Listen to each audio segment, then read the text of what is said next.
Vamos a hablar hoy acerca de lo que es entonces el origen embriológico y la anatomía de la parte muy importante que es el cuello uterino. Bienvenidos a todos en este momento y muchas gracias por estar presentes. Quiero decirle a los residentes y a todos, pues, en este momento mucho agrado que estén ustedes aquí y vamos a hacer todo lo posible para aprovechar el tiempo. Hablar de la anatomía del cuello uterino, pues no va a ser nada nuevo, pues es una patología que necesita el conocimiento y hoy que estamos en el aislamiento social y el distanciamiento físico, pues este hospital, que una vez más pues toma a la vanguardia una interacción a nivel de lo que es la docencia, con fines de tener entonces lo que es el mantenimiento de la actualización en lo que es la medicina avanzada. Cuando hablamos de lo que es el origen embriológico, hablamos entonces del inicio de lo que es la anidación y la implantación del huevo en la cavidad uterina, y de esa manera entonces nosotros vemos que el desarrollo embriológico comienza desde la mórula, el cigoto y el blastocito, para terminar en el embrión, que entonces le da origen al feto. Aparece una capa germinativa durante la gastrulación, que emerge primero a partir del hipoblasto, y de ahí entonces aparecen las tres capas germinativas. Esa blástula entonces va a dar origen a lo que es entonces la gástrula, y entonces va de esa manera, nosotros vamos a tener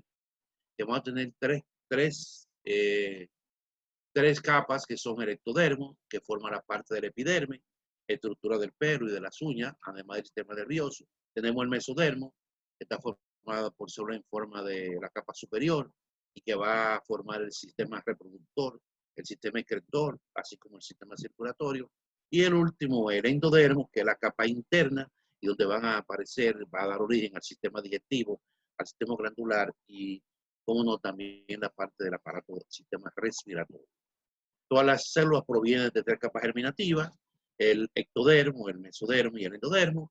Y cuando hablamos del ectodermo, que es la primera capa blastodérmica del embrión, de ahí se desarrollan entonces lo que es, surgen las dos capas siguientes, tanto el mesodermo como el endodermo, y entonces de ahí que proviene la mayor parte del aparato genital, que son las cavidades como el ano y como son las fosas nasales, entre otros. En la mayor parte del tracto genital inferior, entonces el aparato genital femenino, entonces proviene de lo que es el origen mesodérmico, y de esa manera nosotros vamos a ver que el epitelio de la vagina y de la vulva son de origen ectodérmico. Importante ver que el aparato genital viene de dos capas, del mesodérmico, que es el aparato genital en su origen, y del ectodermo, que entonces viene lo que es el epitelio, que va a tapizar lo que es la vagina y va a cubrir lo que es la vulva. El endodermo es la capa más interna, tiene tres capas germinales, en lo que se divide todo lo que es el tejido embrionario. El producto de la concepción comienza a desarrollarse en las primeras 4 a 5 semanas del embarazo, y esto continúa hasta un total de las 20 semanas, donde termina lo que es la embriogénesis. El embrión, pues, está a partir de la tercera semana de la gestación, se forma el sistema ductal, que es el para mesonéfrico, y también del epitelio celómico aparece también que son los conductos de Wolff o el conducto mesonéfrico. De igual manera, a la sexta semana, entonces aparecen los conductos de Müller, que van a dar origen a la línea media, donde se juntan y se unen, y van a dar origen a lo que es el seno urogenital, que es el primer eslabón del aparato genital femenino. A la octava semana, ese punto de contacto se ensancha ese seno urogenital y va a formar el conducto de Müller y entonces el conducto de Wolff, que da origen a los órganos genitales masculinos. Entonces ese se ingresa lateralmente, desaparece. El desarrollo entonces de la gestación ya se completa entonces a las 12 semanas de la gestación. De quinta a sexta semana aparece lo que es la división de la cloaca primitiva, y entonces aparecen dos elementos importantes, que es el seno urogenital y el canal anorrectal. De esa parte, entonces, alrededor de la octava semana, el conducto de Müller, que va a dar ya a lo que era el aparato genital femenino, en su porción distal, va a dar origen al canal útero-vaginal. De esa fusión, la parte caudal, la parte superior de ese canal útero-vaginal, va a dar origen ambos lados a la trompa. Ahora, de los 2 tercios distales, el medio y el inferior va a dar origen al útero y la parte superior de la vagina. Y de los 2 tercios inferiores del seno urogenital, entonces va a aparecer en la vagina. Esto tiene la importancia capital porque a la hora de nosotros hacer estudios citológicos del cervix y de la vagina, la parte superior de la vagina y el cuello uterino tienen origen embriológico igual. Por la parte media y la parte inferior de la vagina tienen otro tipo de origen. De esa manera que nos sirve para nosotros seguirlo. Aquí vamos a ver, vemos aquí en esta gráfica donde puede aparecer los conductos de Müller, se unen en la parte media, forman el canal seno vaginal, dan origen aquí a lo que es la parte superior, el útero, y van a dar la parte superior de la vagina. De igual manera aquí, y entonces la elongación del seno urogenital es que va a origen entonces a lo que va a ser la parte externa de la vagina. Eso es la visión macroscópica ya de la fusión y de lo que va a hacer esta parte aquí, que va a ser posteriormente lo que va a dar origen a la porción inferior del cervix y la parte superior de la vagina. La unión de la región caudal de los conductos paramesonéfricos, de Müller, a la 9ª semana va a dar origen a la parte superior de la vagina, el tercio. De igual manera, entonces ustedes van a ver que la unión caudal de los conductos paramesonéfricos en el útero primitivo, en el tercio superior, avanza hacia el seno urogenital y es lo que va a dar origen a lo que nosotros llamamos la parte interior del cuello y la parte exterior del cuello uterino, todo el cuello uterino y la parte superior de la vagina gráficamente. De los conductos paramesonéfricos, la 9ª semana de gestación, el útero primitivo en el tercio superior de la vagina, aquí lo vemos, avanza hacia el seno urogenital, dando lugar a la formación de los bulbos sinovaginales que posteriormente van a hacer la elongación de la vagina. Todo eso en la 9ª semana, aquí vemos la elongación del conducto para dar origen entonces ya a lo que es la parte media y la parte externa de lo que es la vagina. La unión de los conductos paramesonéfricos en el curso superior, aquí se ve nueva vez, que es importante, miren aquí en esta gráfica, útero, cervix y parte superior de la vagina. Entonces ese crecimiento continúa de forma craneal hasta que desaparecen a nivel del lumen de la vagina. Se ve aquí entonces ya la elongación del conducto para dar origen a la parte media y a la parte ya distal de lo que es la vagina. Eso aparece, el canal se completa aproximadamente entre la quinta semana de gestación. Puede aparecer todo eso. La unión de todo eso, conducto paramesonéfrico, va a dar origen al útero, al cervix, la parte superior de la vagina, y entonces ya vamos a ver que al final de la quinta semana está totalmente todo completo y canalizado. En el interior de la vagina permanece separado del seno urogenital por una lámina delgada, que es lo que va a formar al final el himen, que eso aparece termina de completarse al 5º mes de la gestación. La porción distal del bulbo sinovaginal es lo que va a dar origen y se perfora, eso se mantiene, se termina de formar a la 5º mes de gestación y se perfora antes del momento del nacimiento, dando origen entonces a los diferentes tipos de himen con las diferentes características. El tubérculo genital es la protuberancia del seno urogenital y entonces se va a dar origen a lo que es la parte superior de la congruencia de los labios menores, que va a dar origen entonces a lo que es el aspecto genitales externo se complementa alrededor del tercer mes de la gestación y donde los labios mayores surgen de la protuberancia genital situada a ambos lados del seno urogenital. De igual manera, entonces vemos de los pliegues del borde del seno urogenital, entonces van a aparecer lo que son los labios. ¿Qué son las anomalías? Se presentan anomalías cuando son defectos de nacimientos, que son alteraciones estructurales, funcionales o no, que pueden presentarse desde que el niño nace y que no son necesariamente hereditarias.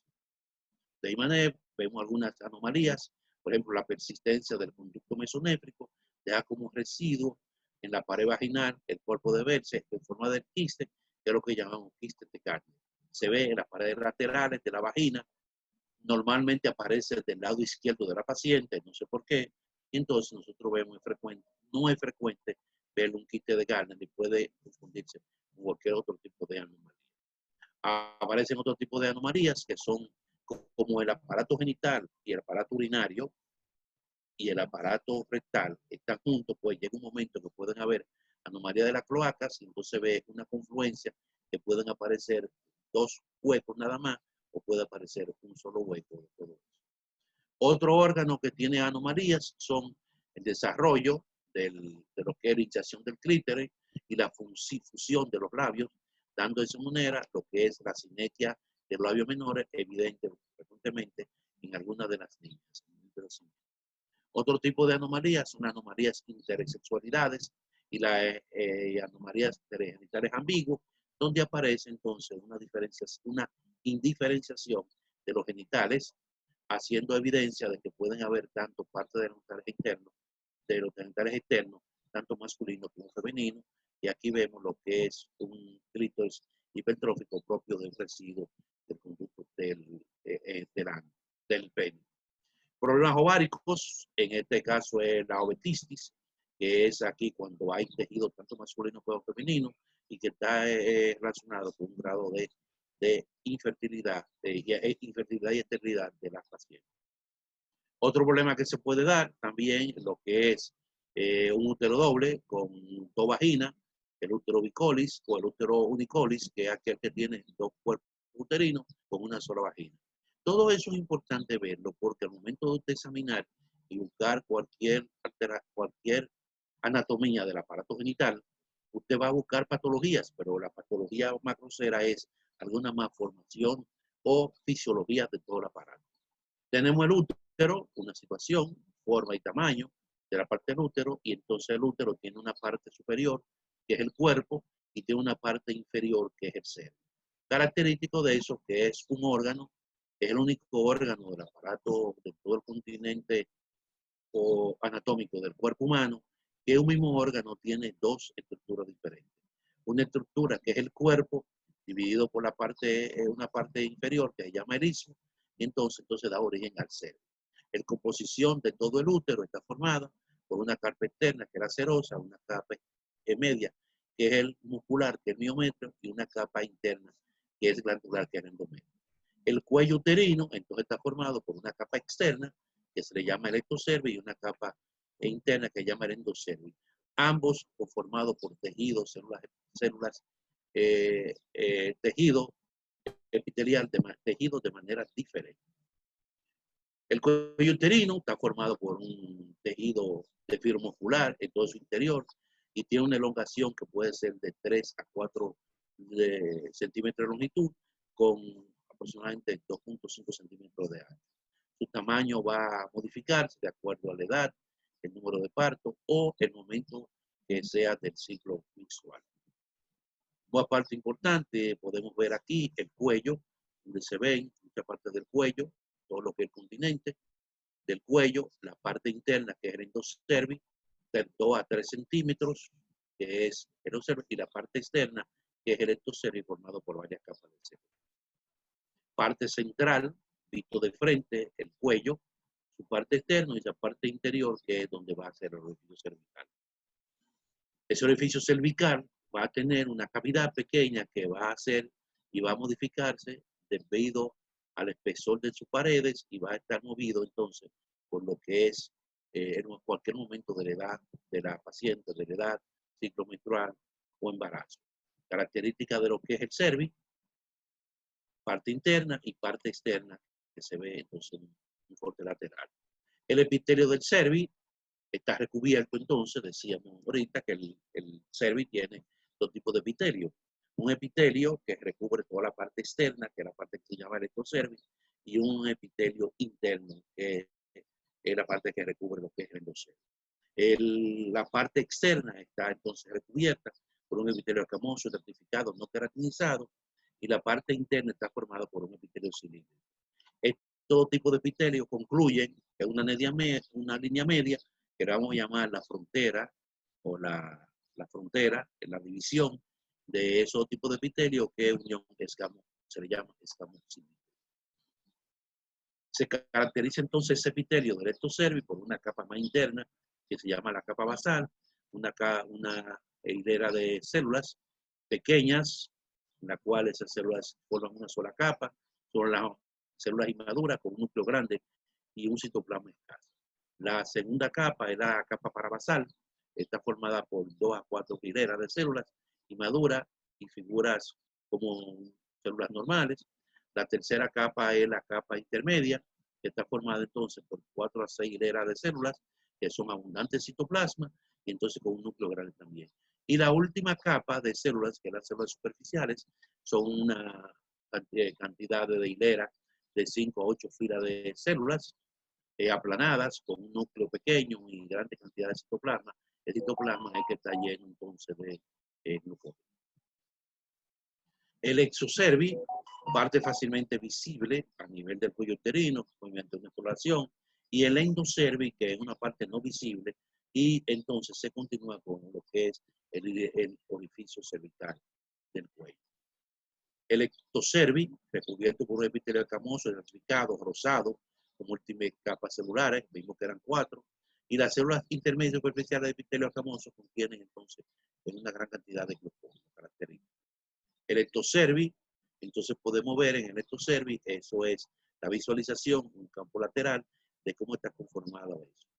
Un espesor aproximadamente de 3 a 4 centímetros, de 3 a 4 milímetros, entonces tiene toda esa característica de los tipos de diferentes tipos de capas celulares que son las que van a producir las modificaciones para nosotros poder hacer los pesquisas de alteraciones a nivel celular. El endocervi, una mucosa cervical, un epitelio revestido, un epitelio con células cilíndricas, simple, mucoide, muy regulares, con pliegues y que aparecen como si fueran glándulas cuando tú le haces el corte citológico. Característica de él, tiene muchas fibras simpáticas y parasimpáticas, y de ahí es que ustedes ven que en un momento dado, cuando usted así manipulando, cuando se está manipulando el cervi en un otro procedimiento, fácilmente usted puede ver que se produce una reacción vasovagal porque tiene grandes terminaciones, abundantes terminaciones nerviosas simpáticas y parasimpáticas. Aquí lo vemos, lo que es, entonces el conducto endocervical tiene una parte externa que se llama el orificio externo o externo, y la parte interna que es el orificio que era para llamar el os interno. Entonces el estropión no es más que la eversión de todo lo que es el endocervi hacia la parte externa, y entonces se ve ese tejido cilíndrico que se ve muy frecuente. Es frecuente ver eso en la edad fértil de la mujer embarazada o a la mujer que tiene la acción de algún tipo de hormona, este tipo de estrógeno, donde se ve la eversión de la capa interna. Seguimos entonces y tenemos el conducto endocervical que va a comunicar la cavidad interna del útero con lo que es la desembocadura de la vagina. Tiene una longitud y anchura que va a variar de acuerdo a la edad gestacional de la paciente, al ciclo menstrual o a la presencia o no de hormonas. En mujeres en edad fecunda puede alcanzar hasta 6 a 8 milímetros de anchura. Es importante que ese orificio cervical usted pueda ver que en una mujer nulípara tiene una abertura pequeña con un centro circular y redondo. Entonces una mujer cuando ha tenido diferentes partes, entonces se convierte en un orificio transversal, horizontal, que se va a depender de su anchura, dependiendo del número de partos o la reacción de la mujer en un momento dado.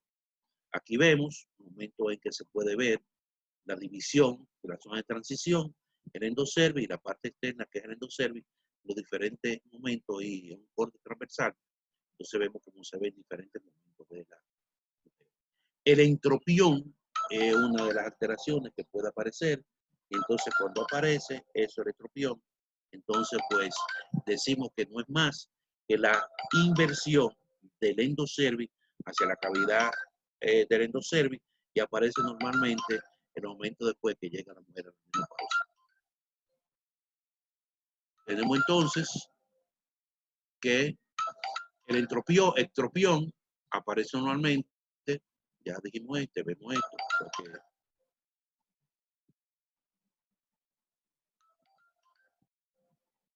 esa característica aquí la vemos, mírenlo aquí como se ve, la zona de transición en una mujer joven, donde se ve la división del ectocervix y el endocervix. Una mujer en edad fértil, entonces ya el estropión sale y ocupa parte de la cavidad, entonces se ve, es lo que nosotros podemos ver, una mujer embarazada, una mujer que está usando anticonceptivos orales, está bajo los efectos hormonales, entonces se ve esa elongación de esa zona glandular. Una mujer aquí se ve entonces ya comienza a volver a entrar hacia la cavidad interna del endocervix y ya en una mujer menopáusica. Entonces, la zona de transición, entonces ya esta no es visible a simple vista. Entonces, la diferencia, nosotros vemos que una mujer joven, nulípara, la zona del endocervix está en la zona de transición, está en el canal endocervical, igual que una mujer menopáusica. Normalmente, como se ve el cuello uterino en el día a día del ciclo menstrual, de igual manera nosotros podemos ver algunas zonas papilares y glandulares de un cuello que está totalmente sano. Así vemos entonces lo que es todo lo que es la mucosa glandular, un aspecto racimo de uva, y entonces ahí vemos que con eso se puede visualizar con una tinción del ácido acético que podemos hacer. Y entonces aquí podemos ver también una mucosa exacerbada, grande, hipertrófica, porque esa paciente entonces está bajo los efectos del embarazo, porque es una reacción glandular. Y esta es una visualización que podría confundirse, que no es más que como usted puede ver un cuello bajo los efectos de la infección del virus papiloma. La ubicación de la unión escamocilíndrica que va a separar de lo que es el cervix del endocervix va a diferenciarse de la edad, ciclo menstrual, embarazo y anticonceptivo. Y es importante conocer eso para poder ver entonces dónde está la zona de transición, que es el origen de las patologías del cuello. El estroma del cuello, un tejido denso, fibromuscular, atravesado por grandes cantidades de preso vascular, preso vascular, arterial y venoso, linfático y preso nervioso. La metaplasia escamosa es un reemplazo fisiológico de ese epitelio cilíndrico vertido del exocervix por otro tipo de epitelio que es el escamoso neoformado, con células de reserva y células cilíndricas, que es el asiento principal de las alteraciones que van a aparecer posteriormente en algún tipo de alteraciones morfológicas y fisiopatológicas del cervix. La zona de transición, que es donde se encuentra la metaplasia, y la transformación, nosotros vamos a ver. Hay dos tipos de alteraciones celulares que son de tipo fisiológico. Una es la metaplasia madura, que las células todavía no han completado su ciclo de crecimiento, y por otro es la metaplasia madura, cuando ya ha completado todo lo que es el ciclo de crecimiento celular. Tenemos el fondo de saco vaginal, que no es más que el espacio de la cavidad vaginal, rodeada por el cuello uterino y se divide en el fondo de saco lateral, izquierdo y derecho, un fondo de saco anterior y un fondo de saco posterior.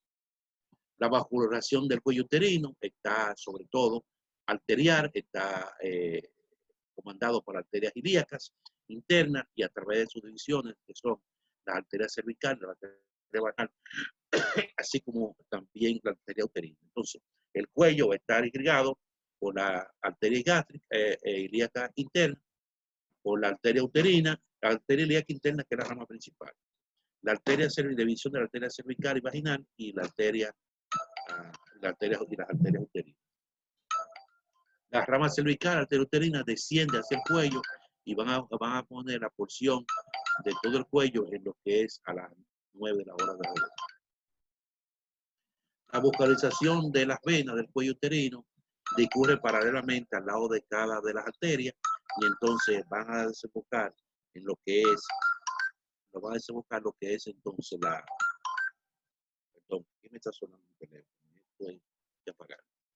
La vena del cuello uterino discurre paralelamente a las arterias, desembocando en lo que es una circulación retrógrada que es a través de las venas hipogástricas. Los vasos linfáticos discurren a ambos lados del cuello y entonces son los ilíacos comunes, los ilíacos externos internos el obturador y parametro. Y la inervación ocurre sobre todo por viene del plexo del hipogástrico. El cuello está sostenido por ligamentos redondos y ligamentos uterosacros, que son las partes laterales del cuello uterino, y el hocico de Tenca o el aporte subvaginal, mitad inferior del cuello uterino, que penetra en la cavidad, en la vagina, y mientras que la otra mitad se encuentra entonces pegado por encima de la vagina, parte anterior y parte posterior. Eso es característica de todo el cuello uterino, está sostenido, ligamentos redondos, ligamento uterosacro. Entonces la característica de toda la vascularización, de todo lo que es la parte del periné y el cuello. Aquí vemos anatómicamente dónde están alojadas los diferentes tipos de vasos arteriales y venosos, terminaciones nerviosas que son muy importantes para saber entonces cuando usted va a trabajar, entonces, qué usted puede en cada uno de los procedimientos que usted haga. Aquí se ve cada uno de los procedimientos que usted haga, si hay algún tipo de alteraciones, usted sepa de dónde viene. Es muy importante conocer entonces cuáles son los músculos que aparecen, el músculo isquiocavernoso, el músculo bulocavernoso, y entonces también tenemos transversal superficial del periné. Y entonces vemos que el periné masculino y femenino tiene la característica de que se divide en dos triángulos. Un triángulo cuyo vértice anterior es el pubis y un triángulo cuyo vértice posterior es el coxis. De igual manera vemos otro tipo de músculos que son los bulocavernosos aquí, el cuerpo perineal, la acción venosa del dorsal, del clítoris, que se encuentran aquí, y volvemos otra vez y presentamos los dos tipos de triángulos que aparece en el periné femenino. Es importante caracterizar esto y saber dividirlo, porque hay patologías que aparecen en el triángulo anterior del periné femenino y otras patologías que aparecen en el triángulo posterior del periné femenino. De esa manera nosotros vemos qué podemos hacer cuando estamos frente a algún tipo de alteración, de examen de los genitales femeninos. ¿Qué podemos hacer? Nosotros podemos mejorar el cribado de la citología, tomar la muestra, poder examinar fácilmente. Nosotros estamos capacitados para hacer un nuevo procedimiento, que después puede hacer un programa de pesquisa, un procedimiento de pesquisa, uno puede seguir un procedimiento siguiente y posteriormente usted establecer el protocolo de tratamiento de manera que usted pueda haber dado por una relación de lo que es la citología y cualquier otro procedimiento. Y posteriormente, al final, ustedes dan un seguimiento exhaustivo de todo lo que usted hace. Entonces, si usted sabe qué hacer, si usted puede mejorar el cribado, si usted puede buscar un método diagnóstico, si usted sabe establecer el tratamiento, usted puede seguir. De esa manera es, si ya sabe lo que tiene que hacer y no lo hace, entonces está peor que antes. Por el contrario, también nosotros podemos decir, la vida es una cotidianidad. Te ofrece las oportunidades de la enseñanza. De manera personal, eres el que decide qué desea aprovechar y qué tú deseas aprender. Y así vemos entonces que el alumno será siempre. Se aprende a ser profesor. El académico se cultiva, pero la docencia es innata. Muchas gracias a todos.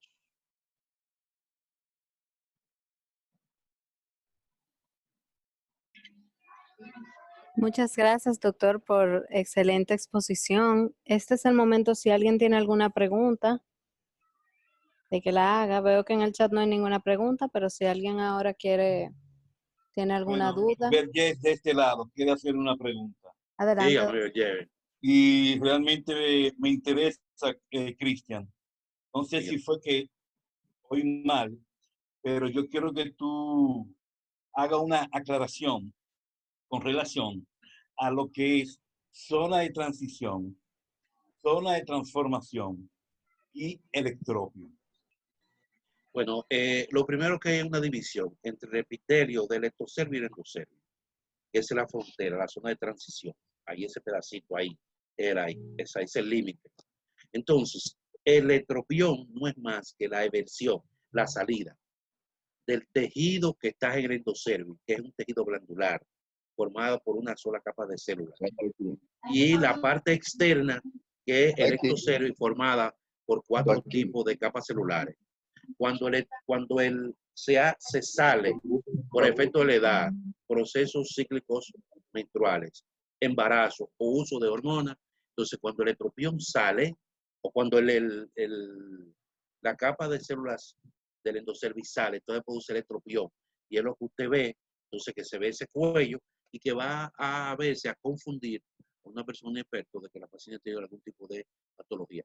En esa zona ahí de transición entre la división del endocervix y del ectocervix, entonces es que aparecen lo que son las primeras modificaciones celulares, que son las metaplasias. Bien, pero déjame decirte, yo te interpreto, ahora interprétame a mí a ver si estamos hablando el mismo idioma. Para mí, Disculpe, a ver si ajá, puede poner la gráfica para que la visualice y se la vaya enseñando con el pointer, para que se puedan visualizar y hablemos el mismo idioma. para mí la zona de transición es simple y llanamente el sitio donde se une el epitelio exocervical, o sea, escamoso, y el epitelio endocervical, que es un epitelio cilíndrico simple mucosecretor. Ese punto de unión es lo que se llama, es lo que yo considero que es la zona de transición. Ahora bien, Sí, pero espérate, es el mismo idioma. No, pero ahí estamos iguales. No, hasta ahí estamos iguales. Ok, pero el ectropion, es cierto lo que tú dices, es cuando hay una eversión de ese epitelio endocervical de tipo glandular hacia el exocervix o epitelio escamoso. Y como tú dices, el que no está acostumbrado a ver eso, cuando lo ve por primera vez, dice que le contiene una úlcera. No, no es úlcera. Lo que pasa es que el epitelio es un epitelio cilíndrico simple, mucosecretor, y da la formación como si fueran racimitos de uva. Entonces, ¿qué ocurre? ¿Qué ocurre? Cuando ese ectropion empieza a formar cambios de células metaplásicas, esa es la zona de transformación, donde en esa zona es que van a aparecer los cambios premalignos o los cambios de Nick. Ahora las alteraciones celulares de bajo grado, de alto grado. Sí, no, está bien, pero lo que yo entiendo como zona de transformación es cuando el ectropion sufre metaplasia y a partir de ahí, entonces pueden aparecer los diferentes cambios de lesiones premalignas, que ya tú lo mencionaste. Mira la gráfica dice ahí, estos dos tipos de epitelio confluyen en lo que se llama la unión escamocilíndrica, que es lo mismo que estábamos diciendo, y yo te agradezco porque siempre Berger, cuando yo estoy hablando de eso, Berger hace las explicaciones necesarias, porque mientras más fácil usted habla y más personas le explican, el auditorio puede llevar mejor información. Así que Pedro, como siempre, hermano, mire, cada vez que yo hablo, usted puede hablar otra vez y 2 veces más. No, está bien, pero lo que pasa es que, bueno, déjame decirte, yo soy muy sincero y muy diáfano. Hace 10, 15 años, yo decía que la zona donde se formaban los cambios premalignos era de la unión escamocilíndrica y yo estaba equivocado. Luego entendí y aprendí que es de la zona de transformación, que es a partir del cambio metaplásico. Y recuérdate que yo presenté una vez un trabajo en la cual decíamos que la metaplasia, origen de los NIC, ¿te acuerdas?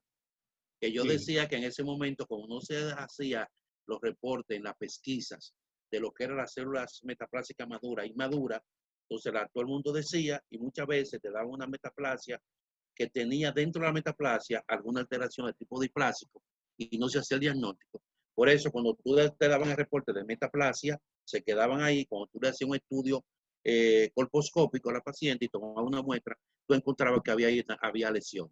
Y eso fue en los años 90, 95, 94, 95. Recuérdate que nosotros hemos ido aprendiendo a través del tiempo. Pero otra cosa. Metaplasia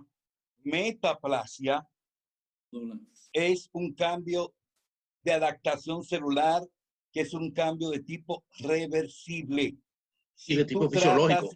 Y fisiológico. Sí, también, bueno, es fisiológico también, pero es reversible. Si tú la tratas, la metaplasia, eso desaparece.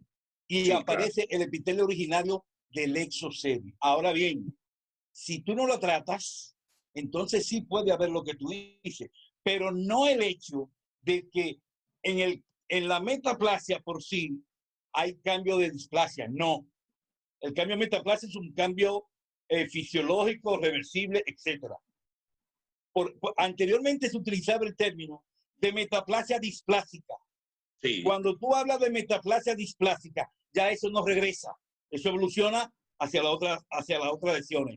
Pero el cambio metaplásico en sí es un cambio eminentemente benigno, fisiológico, reversible, y si tú lees un libro de anatomía patológica, cae dentro de la categoría de adaptación celular. Claro que cambia porque hay una agresión en el sitio y él debe de adecuarse a eso para poder mantenerse viable. Pero si tú tratas la metaplasia, desaparece igualito.